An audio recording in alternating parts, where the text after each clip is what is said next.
सुगंधा आपलं काम उरकून सोफ्यावर पेपर बघत बसली होती. त्यावेळी गेट उघडल्याचा आवाज ऐकून ती उठली आणि कोण आले आहे हे पाहून तिला आश्चर्य वाटले. तिचा मोठा भाऊ शरद होता. त्याच्या हातातून बॅग घेऊन तिने त्यांना आदराने घरात नेले. त्यांना बसवल्यानंतर सुगंधा पाणी आणण्यासाठी स्वयंपाकघरात गेली आणि त्यांना पाणी द्यायला येत असताना 3 महिन्यापूर्वी घडलेल्या घटनेनंतर तिला असे वाटले होते की तिचे माहेरच्या घरचे दार तिच्यासाठी कायमचे बंद झाले असतील. पण आज दादा असं अचानक. तिने भावाला पाणी दिले आणि सर्व ठीक आहे ना विचारले. त्याने सर्व ठीक आहे असे सांगितले.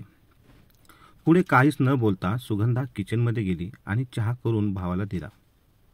भाऊ फार कमी बोलत असे. ती स्वतः पण कमीच बोलायची, त्यामुळे वातावरण शांत होते. भावाच्या आवडीची भाजी करायला ती किचनमध्ये गेली. सुगंधाचा नवरा प्रमोद दुपारी जेवायला घरी यायचा. घरी येताच त्याने शरदला पाहिले आणि नमस्कार केला. सुगंधा म्हणाली, जेवण तयार आहे, जेवताना बोलूया. दोघे डायनिंग टेबलवर बसले आणि सुगंधा जेवण वाढत होती. शरद म्हणाला, प्रमोद, तू आणि सुगंधा दोघे एवढ्या मोठ्या घरात राहतात. तुम्हाला 2 मुलीच आहेत. जरा विचार करा, दोन्ही मुलीची लग्न झाल्यावर तर त्या सासरी निघून जातील. कधी आल्या तरी पाहुणे म्हणूनच येतील. हे ऐकून प्रमोद म्हणाले, ते सर्व ठीक आहे, पण तुला नक्की म्हणायचं काय आहे? शरद म्हणाला, आमच्या वडिलांनी सुगंधाला दिलेले घर तुम्ही विकायला काढा. मी विकत घेईन. आत्ता या घराची किंमत 1 लाखाच्या घरात आहे. हवी असेल तर चौकशी करून घेऊ शकता तुम्ही. प्रमोद, खरं तर आम्ही दोन्ही भाऊ त्या कंपाऊंडमध्ये एकत्र राहावं असं मला वाटतं. प्रमोद खूप प्रॉपर्टिकल माणूस आहे. तो म्हणाला, तुम्ही थोडी विश्रांती घ्या, मी संध्याकाळी येतो, मग बोलू. प्रमोद ऑफिसला गेल्यानंतर शरद सुगंधाशी एकही शब्द बोलला नाही आणि आराम करायला रूममध्ये निघून गेला. सुगंधाला जेवण करण्याची अजिबात इच्छा नव्हती, म्हणून सगळं आवरून ती खिडकीजवळ खोलीतल्या तिच्या आवडत्या जागी येऊन बसली आणि बाहेर बघू लागली आणि जुन्या आठवणी हरवून गेली. सुगंधाचे वडील एका छोट्या गावात काम करायचे. 2 भावांनंतर तिचा जन्म झाला आणि ती खूप लाडात वाढली. त्या काळात तिच्या वडिलांनी मोठी जमीन विकत घेतली होती आणि 2 भावांचे घर बांधले. सुगंधाला शिक्षण द्यायचे होते, पण प्रमोद बरोबर लग्न झाल्यावर वडिलांनी तिला सासरी पाठवले. प्रमोदची आई खूप हुशार बाई होती. वडिलांनी दिलेले 50,000 रुपये वापरून तिने आपल्या मुलाचे लग्न लावून दिले आणि आई वडिलांच्या घरून काही आणले नाही, म्हणून सुगंधाला टोमणे मारत असे. प्रमोद त्याच्या आईचीच बाजू घेत असे. एकदा सासू आणि सून यांच्यात भांडण झाले. सासू आणि प्रमोद सुगंधाला तिच्या माहेरी निघून जा म्हणाले. इथे राहायची काही गरज नाही. प्रमोदने तिच्या 2 मुलासह तिला बसमध्ये चढवले होते. जेव्हा सुगंधा तिच्या माहेरी पोचली तेव्हा सर्वजण आनंदी झाले आणि मुलाबरोबर खेळू लागले. आईने तिला विचारले, सुगंधापुरी, तू तुझ्या माहेरच्या घरी आलीस. आम्हाला खूप आनंद झाला, पण तू अशी अचानक कशी काय आलीस? काही पत्र किंवा बातमी न देता? सुगंधाने सर्व काही झालेले आईला सांगितले. आईने तिला समजवले की बेटा, आता तुझे घर म्हणजे तुझ्या सासरचे घर आहे. अशा छोट्या छोट्या गोष्टी कुटुंबात घडत असतात. त्याकडे दुर्लक्ष करून पुढे जाणे हेच जीवन आहे. एका आठवड्यानंतर आपल्या आईच्या सांगण्यावरून त्यांच्या एकटीने घरकाम होत नाही म्हणून प्रमोद सुगंधाला न्यायला आला होता. सुगंधा मुलांना घेऊन परत जाऊ लागली. तेव्हा आईला सगळं माहीत असूनही आता तेच तुझं घर आहे असं पुन्हा समजवलं आहे. काही वर्षानंतर सुगंधाची सासू आणि सासरे दोघांचे निधन झाले. सुगंधा आता शांतपणे सारे सहन करत होती, कारण तिची आई सुद्धा आता राहिली नव्हती. कधीतरी ती वडिलांना भेटायला यायची. संजय सुगंधाचा लहान भाऊ असून तो शहरात नोकरीला होता आणि त्याने भाड्याने घर दिले होते. वडील मोठा भाऊ शरद त्याच्याकडे राहत असत. वडिलांची निवृत्तीनंतर घराच्या मागच्या जागेत 2 खोल्यांचे घर बांधकाम केले होते. सगळ्यांना वाटत होते की दोन्ही पोरांसाठी घर आहे, मग आणखी एक घर बांधलं. वडिलांनी काहीच उत्तर दिले नव्हते. 3 महिन्यापूर्वी सुगंधाच्या मोठ्या भावाने तिला बातमी पाठवली की वडिलांची तब्येत खूप खराब आहे आणि ते तुझी खूप आठवण काढत आहेत. लवकरच सुगंधाने आपल्या पतीला वडिलांबद्दल सांगितले आणि एकटीच आई वडिलांच्या घरी गेली. ती वडिलांच्या घरी पोहोचताच वडील तिची वाट पाहत आहेत हे असे वाटले. तिच्याकडे बघून हातवारे करून काहीतरी बोलण्याचा प्रयत्न करत होते.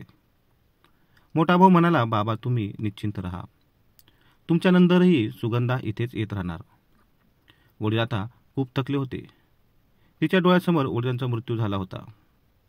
12 दिवस कसे गेले कळालेच नाही. सर्व नातेवाईक गेले होते. 2 वहिनीचे आई वडील उरले होते. सुगंधालाही आता जायचे होते. तिने वहिनीला सांगितले की मी पण येते. वहिनीने सुगंधाच्या मुलींना आवडणारे खाद्यपदार्थ पॅक करून दिले होते.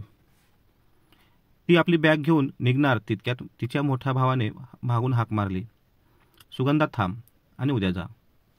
सुगंधाला समजत नव्हते की आज काय आहे. दादा का थांबतो आहे. काही वेळाने मोठा भाऊ कोणाला तरी सोबत घेऊन आला आणि घरातील सर्वांना एक जागी बसण्यास सांगितले.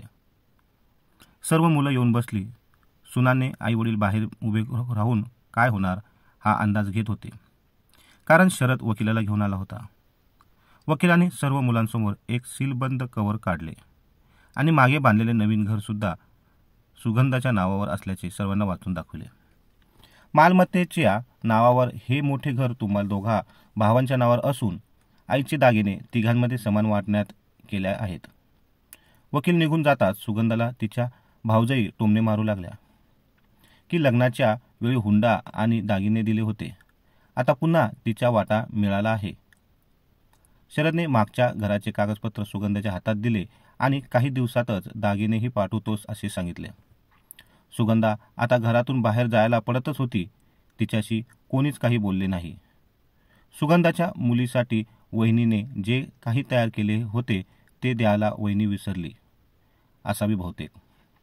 या घटनेला 3 महिने उलटून गेले असून आज शरद सुगंधाच्या घरी अचानक आला होता. कॉफीच्या गोड वासाने सुगंधाची पावलं किचनकडे वळाली, तर सुगंधाची लहान मुलगी ऑफिसमधून आल्यावर कॉफी बनवत होती. आईला येताना पाहून मयुरी म्हणाली, आज अचानक मामा आपल्या घरी आले. अचानक इकडची कशी काय आठवण आली त्यांना इतक्या दिवसानंतर. आजोबा गेल्यावर तिथून कोणतीच बातमी आली नव्हती.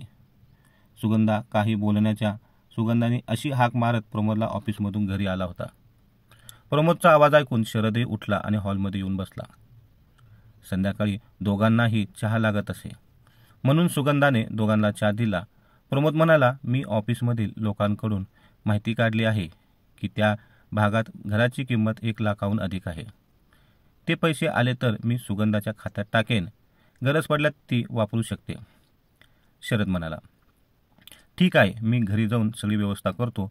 1-2 हजार जास्त गेले तरी हरकत नाही, माझ्या बहिणीलाच मिळणार. हो ना सुगंधा. शरदला खूप आनंद झाला होता. प्रमोद म्हणाला, थँक्स प्रमोद, मला तर भीती वाटत होती की तू सहमत होशील की नाही याची. तितक्यात सुगंधाची मुलगी मयुरी हॉलमध्ये आली आणि म्हणाली, घर आईच्या नावावर आहे, आजोबांनी दिलेले आहे. तिचं यावर काय मत आहे हे एकदा तिलाही विचारावा. असा विचार तुमच्यापैकी कोणालाच का आला नाही. माहेरचे घर आईचे नाही आणि सासरचे घर सुद्धा आईचे नाही. मध्येच तिला थांबवत प्रमोद म्हणाला, मयुरी, हे घर आईचे तर आहे. वा पप्पा, मग आम्ही लहान असताना तुम्ही आईला हे घर तुझे नाही असे सांगून आजोबाच्या घरी पाठवले होते. तिथे आजीने पण आईला सांगितले की हे घर तुझे नाही बेटा, तुझ्या सासरचे घर तुझे घर आहे. आणि आज तिचे स्वतःचे घर असताना तुम्ही तिला न विचारता हे घर विकण्याच्या गोष्टी करत आहात. मयुरी तिच्या आईकडे वळाली आणि म्हणाली, आई, जिथे गरज आहे तिथे बोलत जा. तू शांत कशी राहू शकतेस. पुढे म्हणाली, मामा आणि पप्पा, ते घर आईचे आहे, ती विकणार नाही. काय आई, मी बरोबर बोलते ना. मयुरीचे बोलणे ऐकून सुगंधाचे डोळे आनंदाने चमकले आणि तिच्या डोळ्यात आनंदाश्रू आले. सुगंधाने होकारार्थी मान हलवून आपली इच्छा व्यक्त केली. सुगंधा मनात विचार करू लागली की हो, आता माझे घर विकले जाणार नाही.